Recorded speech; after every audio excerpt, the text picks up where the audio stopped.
Hello. Somebody asked me the other day, do I have any digital information that covers what we're trying to do on defensive zone faceoffs, or on any faceoffs for that matter? And I thought that's a great question. I don't. So I thought maybe I should make a quick video and just go over what are some most common defensive zone faceoffs, who's responsible for what. So we're going to go over defensive zone faceoff at each circle. It's the same, but for the wingers and for the D, your role or your job changes just a little bit. So we're the home team, we'll be in blue, and the away team will be in black. So defensive zone, so we got our goaltender here. They're going to be out on the crease, making sure they're just off that inside post, but nothing sneaking in short side. So we're going to have a center, obviously here, taking the face off. We're going to have a defenseman at the bottom of the circle. Our other defenseman's going to be right here on the hash mark. We are going to have our right wing out here, okay? And we're going to put our, traditionally you can maybe put your left wing over here.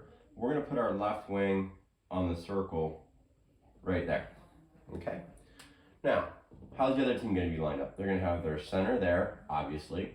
We know they're going to have a defenseman here, and a defenseman here, typically.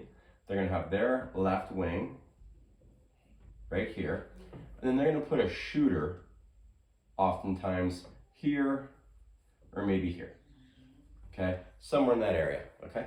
The idea is they're going to win the puck right to the shooter, and that person's going to take the shot. So for the sake of this, let's just put the shooter there. Now we're going to go over the responsibility of all of our players. So on the face-off, the center is always responsible for the center. So we need to tie them up. Regardless if we win the face-off or if we lose the face-off, we need the center just to tie the other guy up, get in his way, don't really let him go anywhere. All right, so this is a tie-up, okay? Let's go to the next position, this defenseman. We want this defenseman to tie up this left wing. Don't let him get to that net very easily, right? So we're just gonna step in the way, and this is going to be a tie-up, okay? And our right wing is out here. You're responsible for this defender. So as soon as the ref drops the puck, you're going to get to this defenseman absolutely as fast as you possibly can.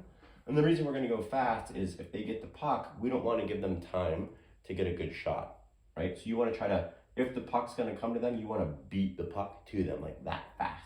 So our right wing is going to jump right up here, okay? And take care of that defenseman, that's your man in defensive zone coverage anyway.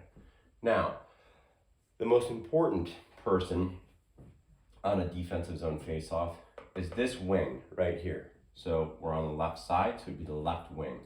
You're coming through the middle really fast, really quick to get on this shooter. We can't take our time, right? You gotta go super fast. So as soon as you see the ref's hand open or go like this to drop the puck, you are flying straight to this guy and you're stopping right at him to make sure he's not dangerous, okay?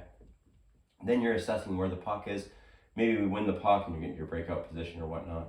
Ultimately, this is going to become your man after we assess that this player is no longer dangerous, all right? So you're jumping here super quick.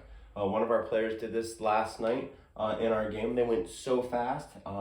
This center won the faceoff. They tried to pull it back to the shooter, but our wing beat him to it, and he tipped it past him, and it ended up on a breakaway for an awesome scoring opportunity. So that's how quick we want to be jumping to that guy. So once we jump to that guy, he's no longer a danger. He's not going to shoot. The puck has gone somewhere else. You release, and then you come up, and you're taking your defenseman here. So who's responsible for that shooter? This shooter is a left wing, so this D is responsible for that shooter. This person's probably going to come to the net or come out here or something like that, and then our defender will pick them up. So that, in a nutshell, is what we're trying to do on a defensive zone face-off. So now we're going to do the same thing, but we're going to reverse it into the face-off over here. So again, goalie out top of the crease, covering that short side post. Okay, center, let's start with the defense there. Okay, defense here. We're gonna have now our left wing is gonna be back here. Our right wing instead of being on the boards, is going to be over here. And then our center. Now centers, don't go into that face-off dot and take that face-off until you have all your players where you want them. You're like the quarterback. The quarterback never goes under center or snaps the ball until he looks and makes sure all of his receivers, all of his linemen, his running back are exactly where they're supposed to be, okay? So don't go into that face-off until you have this set up, okay? Now the other team, we know they're gonna have a center. Simple. We know they're gonna have a D. We know they're gonna have a D, okay? Their left wing is probably gonna line up there. And then their right wing, who would traditionally line up over here, they're gonna pull them over here as a shooter or over here as a shooter. Probably in this area here, okay? Again, the puck drops. What's the center do? Who's he responsible for? The center, so that has to be a tie up. D, what are you trying to do? You want to make sure this left wing doesn't have a clear, easy lane to the net. You're going to tie them up, right? Left wing, you're jumping out to this defenseman as fast as you possibly can. Jump out here. Okay, so we'll erase that. And right wing, you are coming through the middle super hard to this guy as fast as you possibly can, right? Stick out in front, skate all the way to him. So you're coming right here to prevent that guy from getting a good shot on net, okay? Now, another thing. A reason this wing needs to jump so fast. This shooter, if he's a really smart heads-up hockey player, if he sees he doesn't have a good shot or can't get a good shot off because he's scared this guy's gonna come, he might just pass it up to this D. Okay, so it'd be pull it back, he's gonna shoot or pass. That's why we need to make sure that our left wing is jumping up here as quickly as he can. This guy's coming through the middle as quickly as they can. So that's the defensive zone face-offs that we'll be running. And in future segments, we'll bring to you responsibilities for face-offs in other areas of the ice. Take care, and we'll see you soon.